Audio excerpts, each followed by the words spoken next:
They say the devil doesn't always have horns. Sometimes he wears a bespoke Italian suit and sits across from you at a mahogany table. Caleb Sterling thought he was the king of the world. He held the pen like a weapon, laughing in his wife's face as he signed the divorce papers he believed would leave her destitute. He had the mistress, the company, and the billions. But he made one fatal calculation. He assumed his wife's silence was weakness. He didn't know that the moment the ink dried on those divorce papers, a dormant clause in a billionaire's will would trigger a chain reaction that would strip him of everything. He thought he was signing a victory treaty. In reality, he was signing his own eviction notice from high society. The air in the conference room of Holloway and Associates was so cold it could have preserved a corpse. It was fitting, Isabel thought, because something was definitely dying in this room today. She sat with her hands folded in her lap, her posture perfect, her face a mask of practiced indifference. She wore a simple charcoal dress, one she had owned for 5 years. Across from her sat Caleb Sterling, the man who had promised to love her until death parted them. Apparently death had arrived early, and it looked remarkably like a midlife crisis wrapped in a Brioni suit. Caleb didn't just look successful. He radiated the kind of arrogant wealth that sucked the oxygen out of a room. He was leaning back in the leather chair, twirling a gold fountain pen, a gift she had bought him for their first anniversary, between his fingers.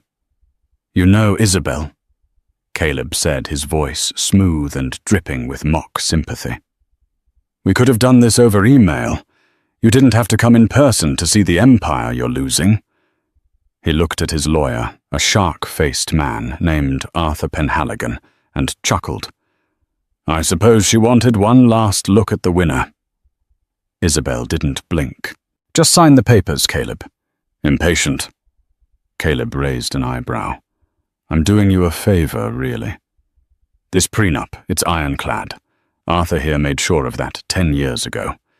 You get the apartment in the city, which frankly is generous, considering you've contributed exactly $0 to Sterling Dynamics over the last decade and a monthly stipend for 2 years. After that, you're on your own, sweetheart." "I read the papers, Caleb," Isabel said quietly. Her voice was steady, but beneath the table her fingernails were digging into her palms. "I know what I'm walking away with." "And what you're walking away from," Caleb corrected, his grin widening.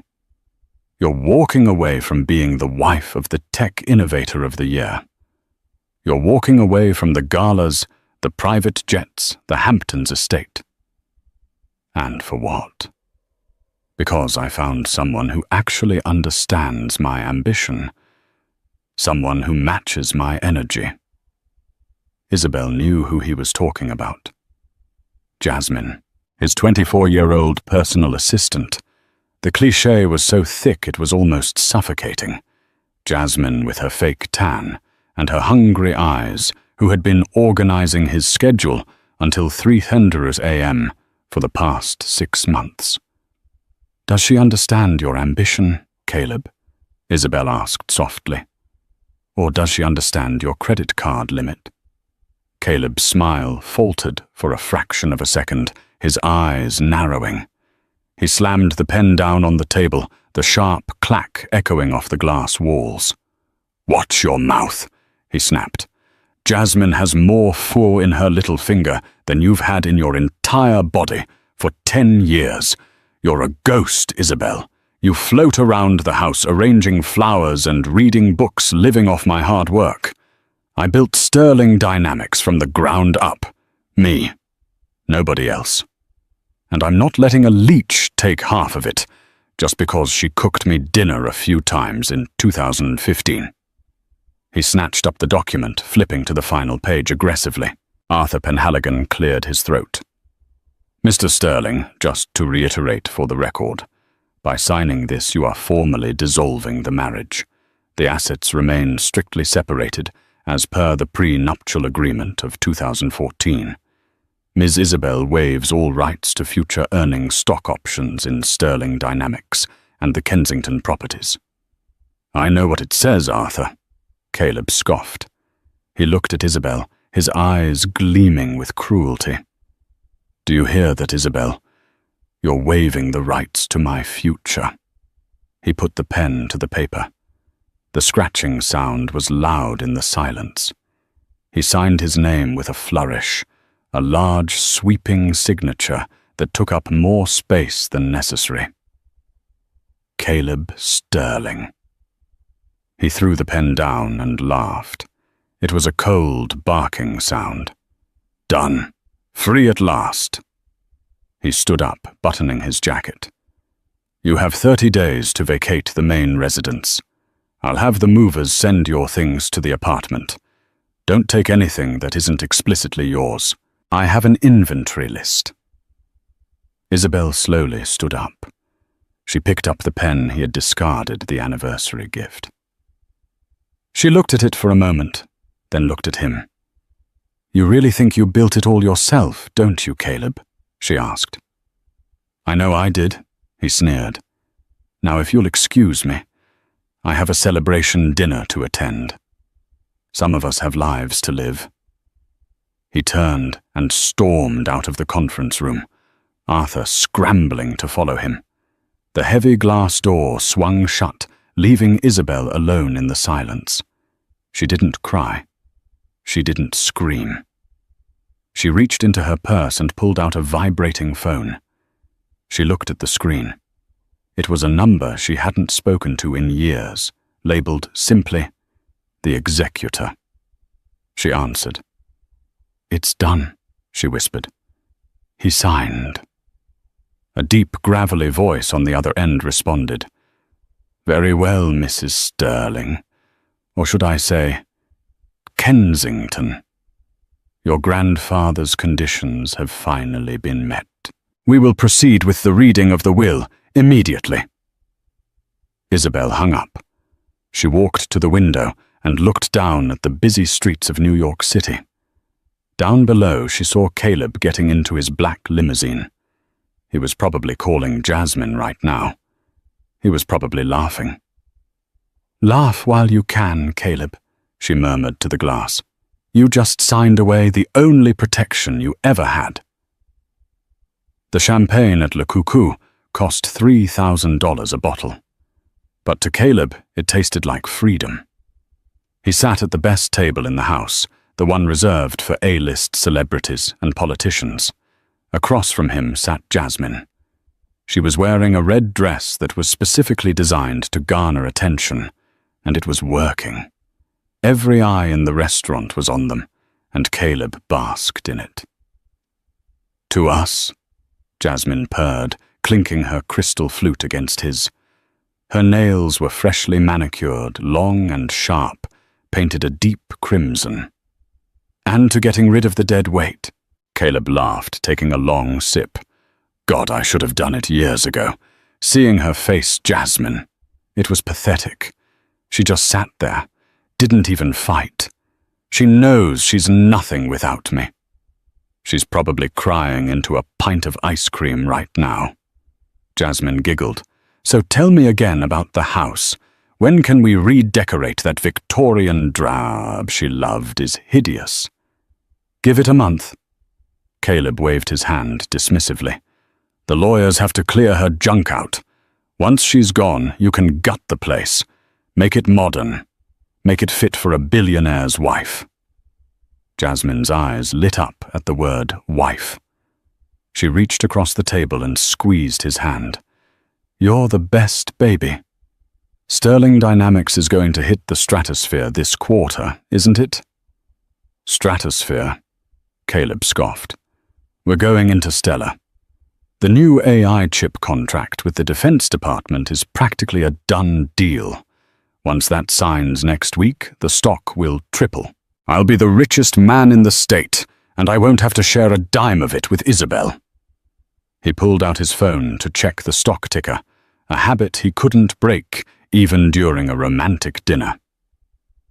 Sterling Dynamics, STR, plus 2.4%. Green arrows. Everything was coming up, Caleb. Suddenly, his phone buzzed with an incoming call. He frowned. It was an unknown number, but it had a priority tag used by high-level legal firms. "1 second, babe," Caleb said, holding up a finger. He answered the phone with his CEO voice, curt, authoritative, and impatient. "This is Caleb Sterling."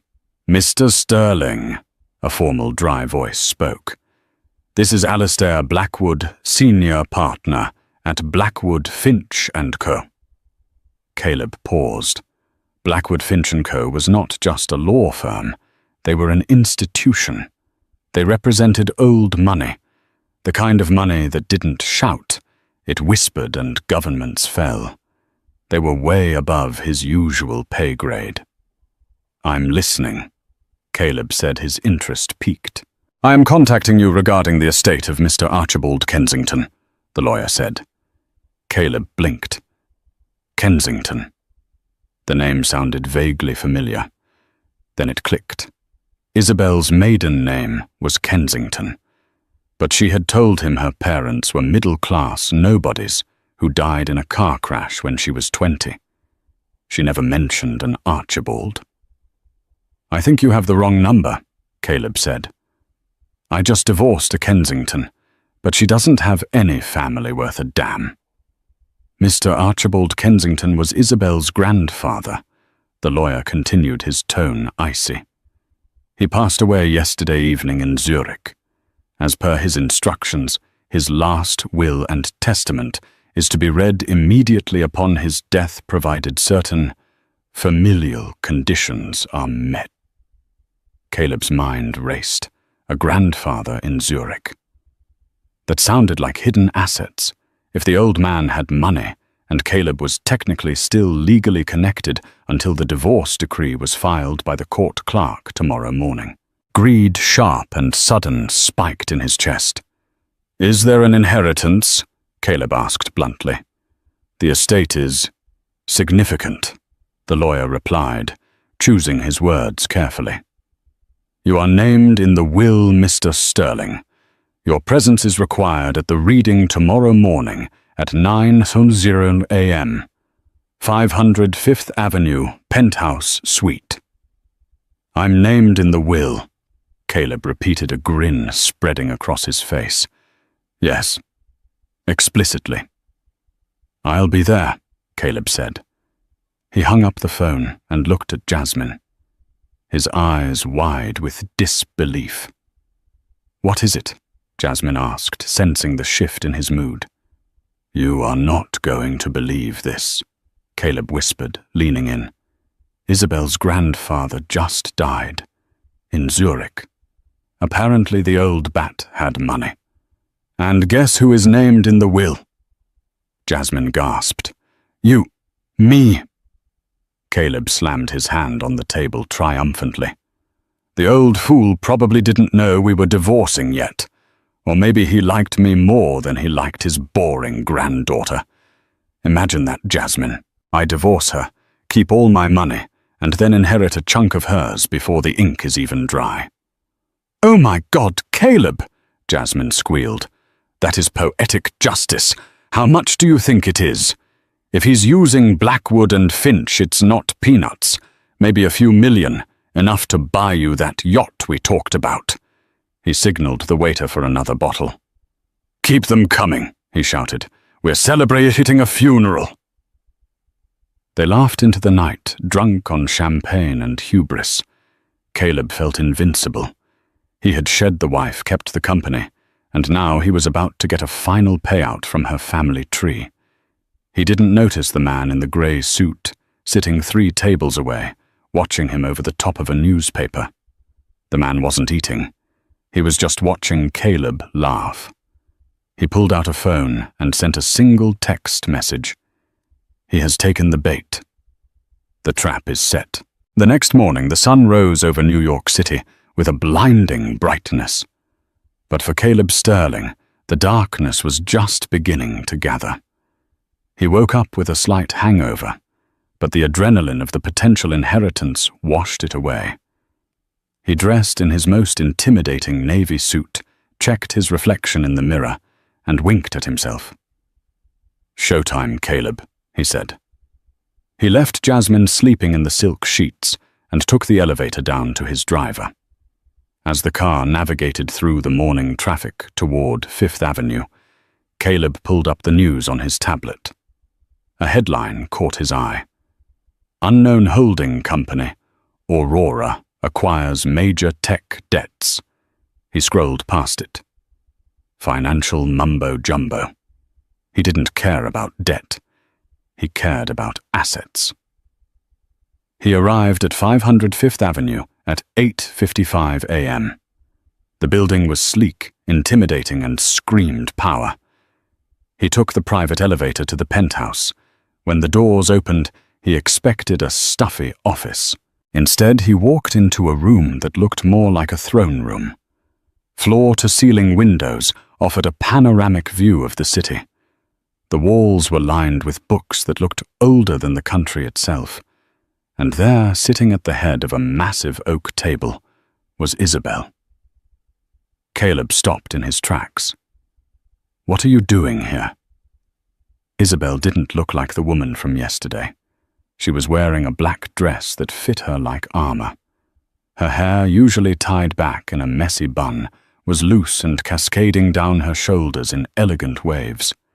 She wore a necklace he had never seen before, a massive sapphire surrounded by diamonds that looked heavy enough to sink a ship.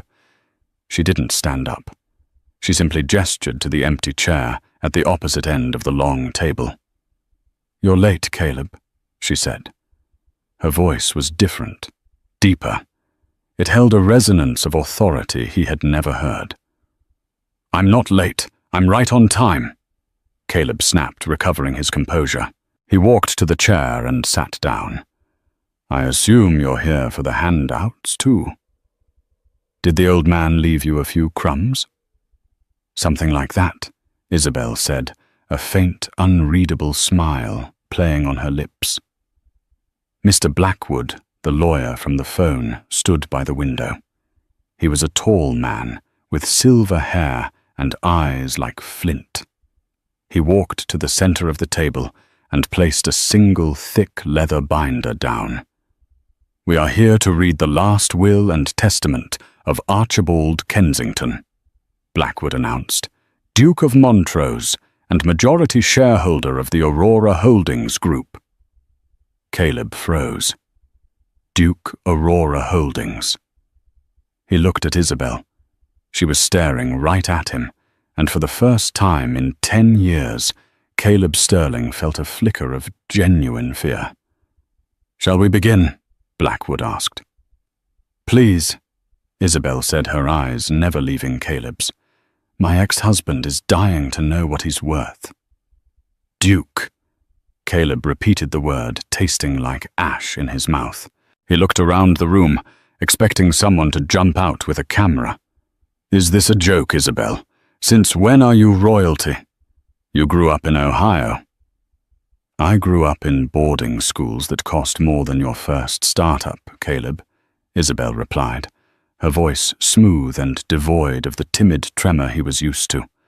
"My parents died in a car crash. That part was true. But they weren't nobodies. They were the rebellious children of the House of Montrose. My grandfather Archibald never forgave them for leaving the fold. But he never stopped watching me." Mr. Blackwood cleared his throat, the sound sharp enough to cut glass. He opened the leather binder. The pages were thick, creamy vellum covered in dense, elegant calligraphy. "To my granddaughter, Isabel Victoria Kensington." Blackwood read, "I leave the entirety of the Kensington estate, including the properties in Zurich, London, and the vineyard in Bordeaux. Furthermore, she assumes full control of the Aurora Holdings Group, a private equity firm with a current valuation of $42 billion. Caleb felt the blood drain from his face. $42 billion.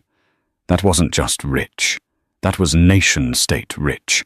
That was by the laws rich.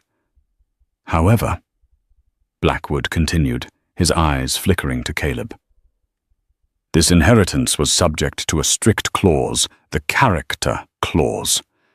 Isabel was not to access a single penny of the family fortune as long as she was married to a man of insufficient moral fiber. If the marriage dissolved due to the husband's infidelity or cruelty, the trust would unlock immediately upon the signing of divorce papers. Caleb's mouth fell open. You trapped me. I didn't make you cheat, Caleb, Isabel said, leaning forward. Her eyes were cold sapphires. I didn't make you laugh while you signed me away for a 24-year-old assistant. I gave you 10 years. 10 years to prove you were a good man. You failed every single day, but I stayed. I stayed because I hoped you'd change. But yesterday, you showed me exactly who you are. This is insane. Caleb stood up his chair, scraping loudly against the floor. I'll sue. I was married to you for a decade. I'm entitled to a portion of the marital appreciation. Sit down, Mr. Sterling, Blackwood barked. The authority in his voice was absolute. Caleb, to his own surprise, sat. We haven't gotten to your specific bequest, Mr. Sterling. Blackwood said, a cruel glint in his eye. Archibald was very specific about you. He had his investigators watching you since 2015. He left me something, Caleb asked, a sliver of hope returning. Maybe the old man respected a fellow shark. Yes. Blackwood turned the page. Item 4B, regarding Caleb Sterling. To the man who thinks he is a self-made god, I leave the truth. Blackwood pulled a single thin document from the folder and slid it across the long table. It stopped perfectly in front of Caleb. Caleb picked it up. It was a loan agreement. A very familiar loan agreement. This is the seed funding for Sterling Dynamics. Caleb frowned. From Vanguard Ventures. I paid this off years ago. Look at the signature at the bottom of the Vanguard Incorporation papers, Isabel said softly. Caleb flipped the page.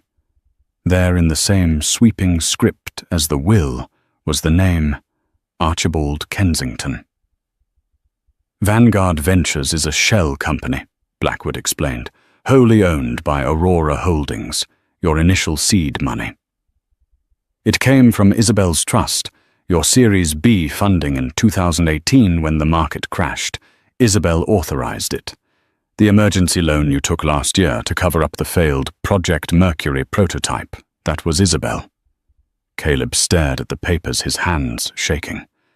His entire identity, the self-made genius, the man who pulled himself up by his bootstraps, was a lie. He had been subsidized by his wife's piggy bank the entire time. I built the tech, Caleb whispered, his voice cracking. The code, the patents. You built the tech on a foundation of my money, Isabel corrected him. And here is the kick, Caleb. You know that ironclad prenup you were so proud of, the one Arthur wrote? Caleb nodded dumbly. It separates our assets, Isabel said. It says I keep what is mine, and you keep what is yours. Well, Aurora Holdings is mine, and Aurora Holdings owns the debt of Sterling Dynamics. She signaled to Blackwood. As of this morning, the lawyer stated, Ms. Kensington, acting as CEO of Aurora Holdings, has called in all outstanding debts owed by Sterling Dynamics. You can't do that, Caleb gasped. The loans have maturity dates 2030. Read the fine print on the emergency loan you signed last year, Blackwood said. Clause 12. The lender reserves the right to demand immediate repayment in full if the borrower's character or public standing is deemed a risk to the investment. Your public divorce, initiated by you in a humiliating fashion, has triggered this risk clause. How much? Caleb choked out. How much do I owe? $350 million, Blackwood said calmly. Payable within 48 hours, or Aurora Holdings seizes all collateral, which according to your filings is the entirety of Sterling Dynamics' intellectual property, the headquarters, and your personal stock portfolio. Caleb felt the room spinning. He looked at Isabel. She wasn't smiling anymore. She just looked tired. You laughed at me, Caleb, she said quietly. You told me I was a ghost. Well, you were right. I'm the ghost that's going to haunt you. Caleb stood up, stumbling slightly. I can fix this. I have investors. The defense contract. I'll get the money. Good luck, Isabel said, picking up her teacup. You have 47 hours, and... She checked her diamond watch. 14 minutes. Caleb turned and ran. He ran out of the penthouse, past the secretaries, and into the elevator. He needed to get to the office. He needed to call Jasmine. He needed a drink. But mostly he needed to stop the screaming in his head that sounded suspiciously like his own empire collapsing. The ride to the Sterling Dynamics headquarters was a blur of panic. Caleb was shouting into his phone, berating his CFO, a frantic man named Timothy Graves. "What do you mean, frozen?" Caleb screamed, his face pressed against the limo window. "Move the offshore accounts. Transfer the liquidity from the Cayman shell."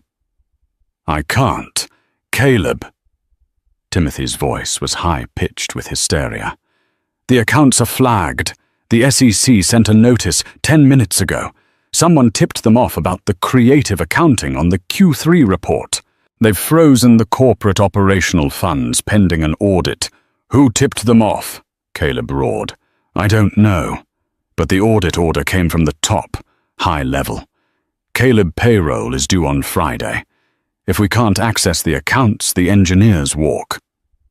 Caleb threw the phone against the leather seat. Isabel. She hadn't just called the loans. She had nuked the bridge. The limo screeched to a halt in front of the gleaming glass tower of Sterling Dynamics. Usually Caleb walked through the front doors like a god descending from Olympus. Today he practically fell out of the car. He stormed through the lobby, ignoring the startled greetings of the receptionists. He burst into the executive elevator and jabbed the button for the 40th floor. When the doors opened, he expected the usual hum of high-tech productivity. Instead, he found chaos. People were gathered in clusters whispering. Phones were ringing unanswered. Standing in the middle of the open-plan office was Jasmine. She wasn't organizing schedules. She was holding a banker's box, dumping the contents of her desk into it. Caleb marched over to her, grabbing her arm. "What are you doing?" Jasmine jumped, dropping a stapler. She looked at him, and for the first time her eyes held no adoration, no hunger, only fear and calculation. "I'm leaving, Caleb," she said, pulling her arm away. "Leaving? We're in the middle of a crisis. I need you to coordinate the PR team. We need to spin this divorce news before Isabel's team leaks it." "The news is already out, Caleb," Jasmine said, pulling out her phone. She shoved it in his face. It was a Wall Street Journal alert. Sterling Dynamics CEO in financial peril. Mystery holding company calls in massive debt. "And it's not just that," Jasmine hissed. "HR just sent a memo. Paychecks delayed indefinitely. Caleb, I have rent. I have a lease on that Mercedes you told me to get." "I'll pay for it," Caleb shouted, causing the entire office to go silent. "I'm good for it. I'm Caleb Sterling." "Are you?" Jasmine stepped back, clutching her box. "My friend in accounting says we're leveraged to the hilt. She says the company that owns our debt is Aurora. Isn't that the company you said Isabel's grandfather owned?" Caleb went pale. The office was listening. Every engineer, every coder, every intern was staring at him. Jasmine, come into my office. Caleb lowered his voice, trying to regain control. Baby, please. It's just a hiccup, a liquidity crunch. I'm fixing it. The defense contract signs tomorrow. That's $500 million up front. We'll be swimming in cash. Jasmine looked at him, searching for the confidence that usually made her knees weak. But she didn't see a billionaire titan anymore. She saw a sweaty, desperate man in a suit he could no longer afford. I can't take the risk, Caleb, she said. I'm 24. I can't be tied to a sinking ship. I'm sorry. She turned and walked toward the elevators. Jasmine, Caleb screamed. You walk away. Now you get nothing. No yacht, no mansion. Better nothing than prison, she yelled back, the elevator doors sliding shut between them. Caleb stood alone in the center of his empire. He felt the eyes of his employees boring into him. Get back to work, he bellowed at them. Everyone, or you're all fired. Nobody moved. Then one by one, the senior engineers began to pick up their bags. Caleb turned and fled into his office, slamming the heavy door and locking it. He leaned against the wood, breathing heavily. Think. The defense contract. General Holloway. That was the lifeline. If he could get Holloway to sign the deal today, 24 hours early, he could use the advance payment to pay off Aurora. He could flip the script. He scrambled to his desk and dialed General Holloway's private line. It rang 4 times. This is Holloway, the gruff voice answered. General, it's Caleb Sterling. Caleb forced a laugh, trying to sound breezy. I was just thinking, why wait until tomorrow? I've got the papers ready. Let's do dinner tonight. Sign the deal, celebrate the future of warfare. My treat. There was a long silence on the other end. Mr. Sterling, the general said, his voice dropping an octave. I was just about to call you. We're pulling the deal. Caleb's knees gave out. He sank into his leather chair. What? Why, the tech is perfect. You said so yourself. The tech is fine, Holloway said, but the Department of Defense has strict guidelines regarding vendor stability. We received a dossier this morning. It concerns your solvency, and it concerns the ownership of your intellectual property. My IP is mine, Caleb cried. Not according to the lien holder, Holloway said. We've been informed that Aurora Holdings has placed a lien on your algorithms as collateral for unpaid debts. We can't sign a contract with a company that might not own its own product by Friday. It's a national security risk. General, please. The deal is dead, Caleb. Do not contact me again. The line went dead. Caleb dropped the phone. It clattered onto the mahogany desk. Dead. It was all dead. He stood up and walked to the floor-to-ceiling window. He looked out at the city he thought he owned. He saw a billboard in Times Square, visible from his office.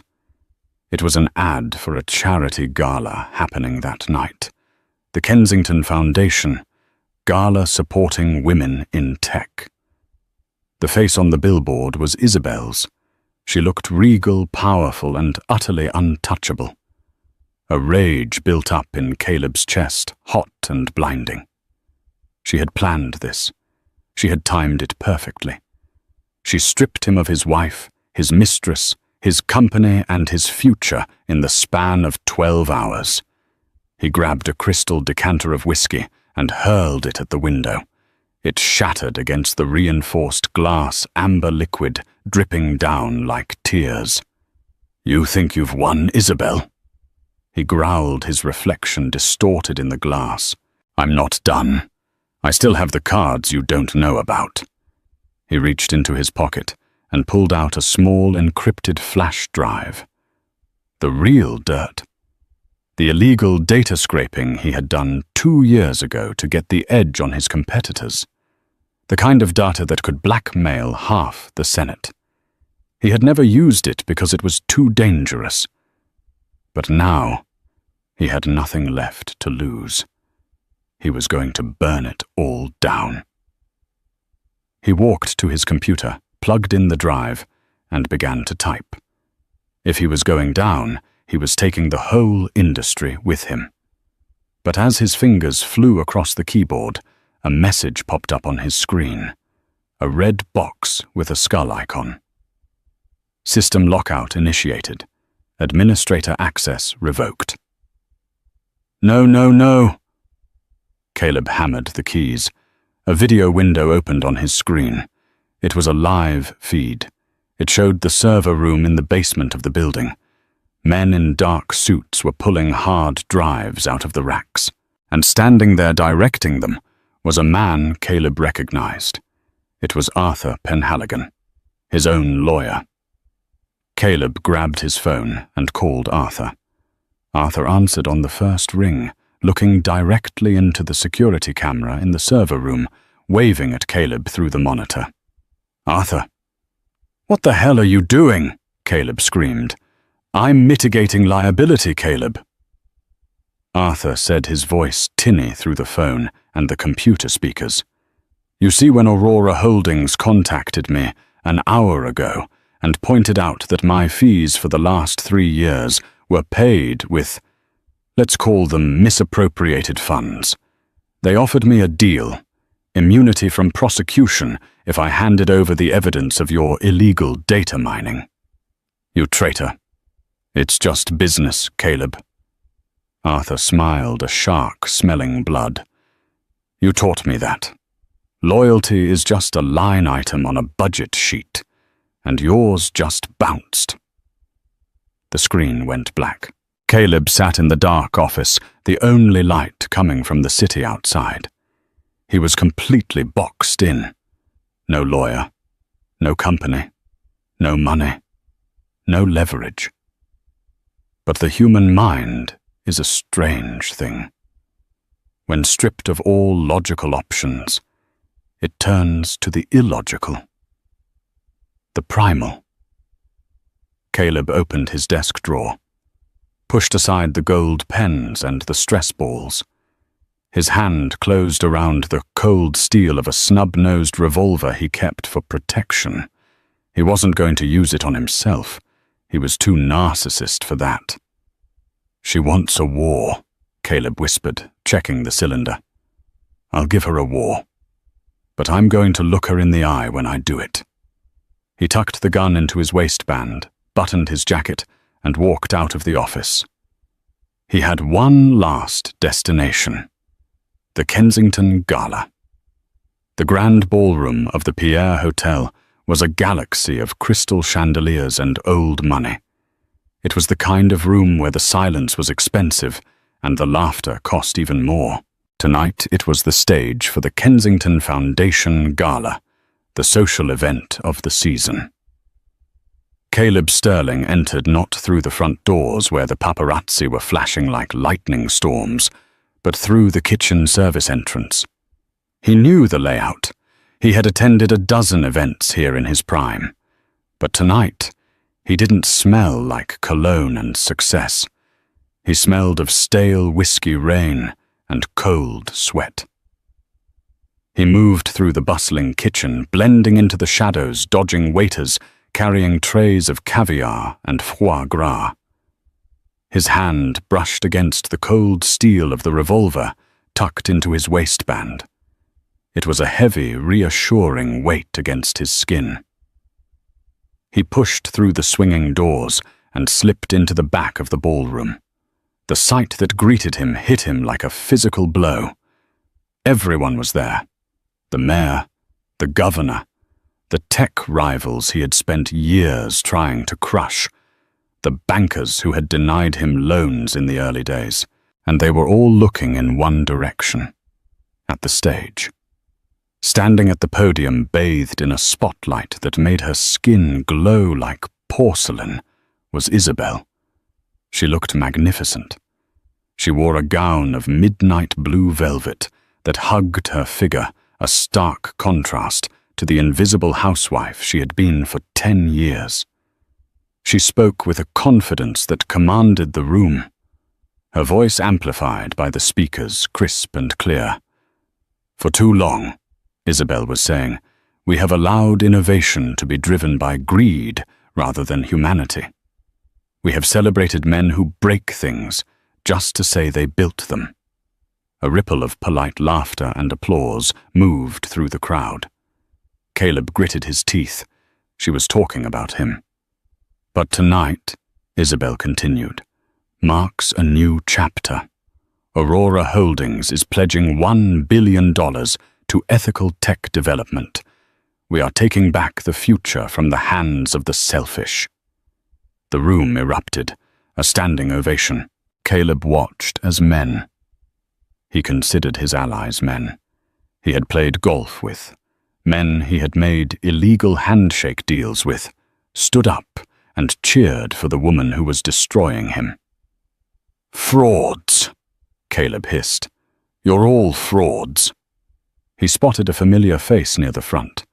It was General Holloway. The man who had cut his contract hours ago was now raising a glass to Isabel.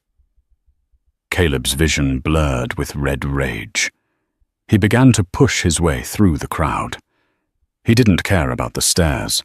He didn't care about the whispers that started as he shoved past a senator's wife.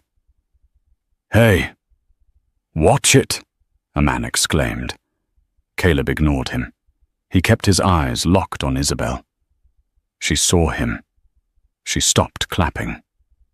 Her expression didn't change to fear. It didn't change to anger. It settled into a look of profound, pitying disappointment. She tapped the microphone. "Ladies and gentlemen," she said, her voice cutting through the murmur.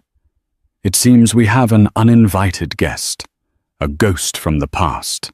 The spotlight swung around, blinding Caleb.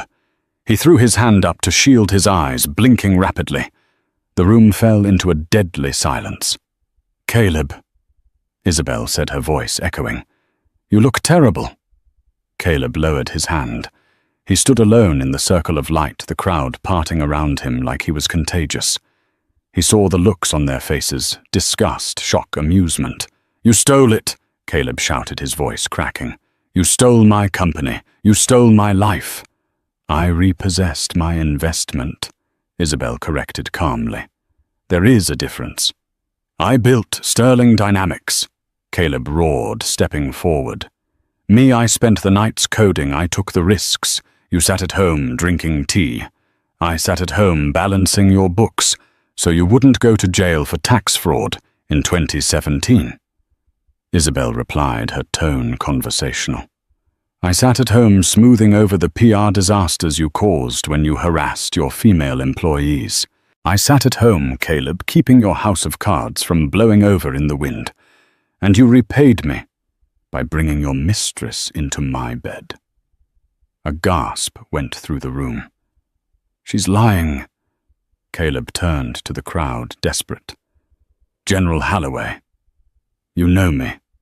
We had a deal." General Holloway turned his back, sipping his champagne. "Don't turn away from me," Caleb screamed. He reached into his jacket. "Security!" someone shouted. 3 large men in black suits materialized from the edges of the room. But Caleb was faster. He pulled the revolver. Screams erupted. The crowd scattered, diamonds flashing as bodies dove under tables. "Stay back!" Caleb yelled, waving the gun wildly. "Nobody touches me. I want the truth. I want everyone to know that she is a witch who trapped me." He aimed the gun at Isabel. She didn't flinch. She didn't duck behind the podium. She stood tall, her hands resting on the wood, looking down at him. "Go ahead, Caleb," she said softly. "Pull the trigger. Prove me right. Prove that you are exactly the violent, unstable, the small man my grandfather knew you were." "Shut up." Caleb's hand was shaking. "You don't know me." "I know you better than you know yourself," Isabel said. "I know you're not going to shoot me, because if you shoot me, you lose the only person in this room who actually cares enough to look at you. Everyone else here, to them you're already dead. You're a failed stock ticker, A bad investment. Caleb stared at her. The truth of her words pierced him deeper than any bullet could. He looked around the room. Fear, yes, but mostly indifference. They were waiting for the show to end so they could go back to their drinks. He wasn't a monster to them. He was a nuisance. Caleb stammered. The gun felt heavy, impossible to hold up. "Drop it, Caleb," Isabel commanded. "I have leverage." Caleb whispered, his mind fracturing. "The black ledger. The backup drive. I have it. I can ruin all of them." He gestured with the gun toward the hiding elite. "I have the data," Isabel sighed. "The drive in your pocket. The one Arthur helped you encrypt." Caleb froze. "How do you know?" "Arthur works for me." "Caleb," Isabel said. "He has for 6 months. The drive in your pocket is blank. We wiped it remotely when you walked into the building." Caleb reached into his pocket with his free hand, pulling out the drive. He stared at it. "Check it if you want," Isabel said, "but I think you know I'm telling the truth." The realization washed over him. He was completely, utterly hollowed out. There was no ace in the hole. There was no secret weapon. He let the gun drop from his fingers. It hit the carpet with a dull thud. Before he could take a breath, the security guards were on him. He was tackled to the ground, his face pressed into the expensive wool carpet. Handcuffs snapped onto his wrists. As he was dragged to his feet, he looked up at the stage one last time. Isabel wasn't looking at him anymore. She had turned back to the microphone. "My apologies for the interruption," she said to the crowd. "Shall we continue with the auction?" The applause started again, louder than before. Caleb was dragged out of the ballroom, the sound of clapping following him like a funeral dirge. They didn't take him to the police station. Not yet. The private security team, Aurora's private security, dragged Caleb out the back exit and threw him into the back of a black van. He sat there in the dark, handcuffed, shivering, as the adrenaline crashed, leaving him with a headache that felt like a drill in his temple. The van drove for 30 minutes. When it stopped, the doors opened to reveal a rain-slicked alleyway in an industrial district of Queens. "Get out!" a guard grunted. Caleb stumbled out onto the wet asphalt. "Where are we?" "Are you going to kill me?" The guard laughed. "Miss Kensington doesn't want you dead, Mr. Sterling. Dead men don't suffer. She just wants you to understand your new position in the food chain." The guard reached into the van and tossed a plastic bag at Caleb's feet. "Your personal effects. Phone, wallet, keys." Caleb scrambled to pick them up with his cuffed hands. Wait, they had unlocked the cuffs before shoving him out. He rubbed his wrists, grabbing the phone. "My car?" Caleb asked. "Impounded," the guard said, climbing back into the van. "Good luck, Caleb." The van sped off, splashing dirty water onto Caleb's trousers. Caleb stood alone in the rain. He checked his phone. Dead battery. He checked his wallet. His credit cards were there. He let out a breath of relief. He could get a hotel. He could charge his phone call a lawyer who wasn't Arthur. And figure this out. He was Caleb Sterling. He could rebuild. He walked 3 blocks until he found a grimy 24-hour bodega. He bought a charger and a bottle of water. When he went to pay, he slapped his sleek black Amex on the counter. The clerk swiped it. Beep. Declined. Caleb frowned. Try it again. It has no limit. Beep. Declined, buddy. It says pick up card. Try the Visa. Caleb snapped, handing over another card. Beep. Declined. The MasterCard. Beep. Declined. The clerk looked at him with suspicion. You got cash, or you just wasting my time? Caleb opened the billfold of his wallet. It was empty. He patted his pockets. Nothing. The cash he usually carried had been in his jacket pocket, which he must have left in the limo, or... No. The security guards. They must have taken the cash. I need to make a call, Caleb pleaded. Payphone outside.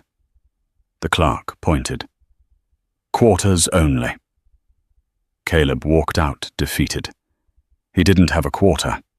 He sat on the curb, the rain soaking through his expensive Italian suit, ruining it beyond repair. He was homeless. He was penniless.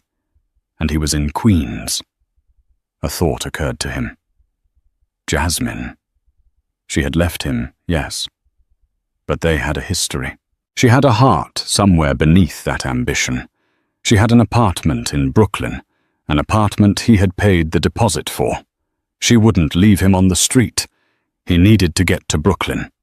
He spent the next 3 hours walking. His dress shoes blistered his feet. His hair was plastered to his skull. He was catcalled by teenagers and barked at by strays. By the time he reached Jasmine's building, it was 3:00 a.m. He buzzed her intercom. No answer. He buzzed again. And again. Finally a voice crackled through. Who is it? Jasmine, it's me. It's Caleb. Silence. Jasmine, please. They took everything. My cards are frozen. I just need a place to sleep. Just for tonight. I'll figure it out tomorrow. Caleb. Her voice sounded strange, tight.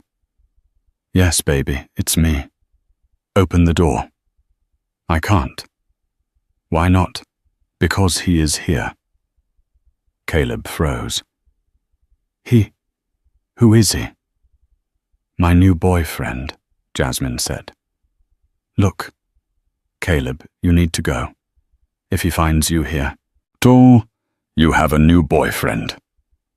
It's been 12 hours, Caleb screamed at the intercom. Who is he?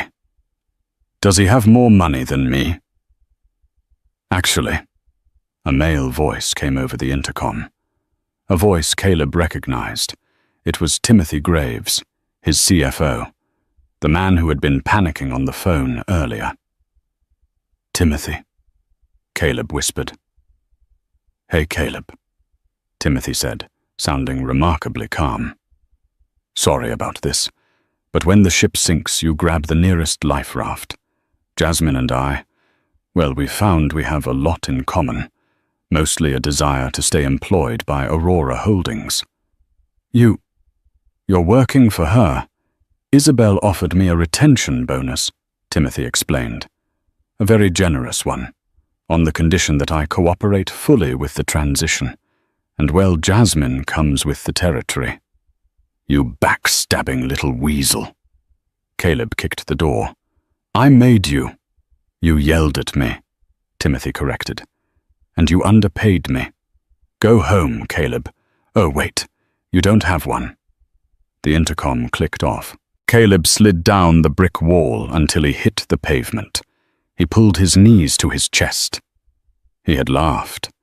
That's what he remembered most vividly now. Sitting in that conference room, twirling his pen, laughing at Isabel's silence. He had thought her silence was submission.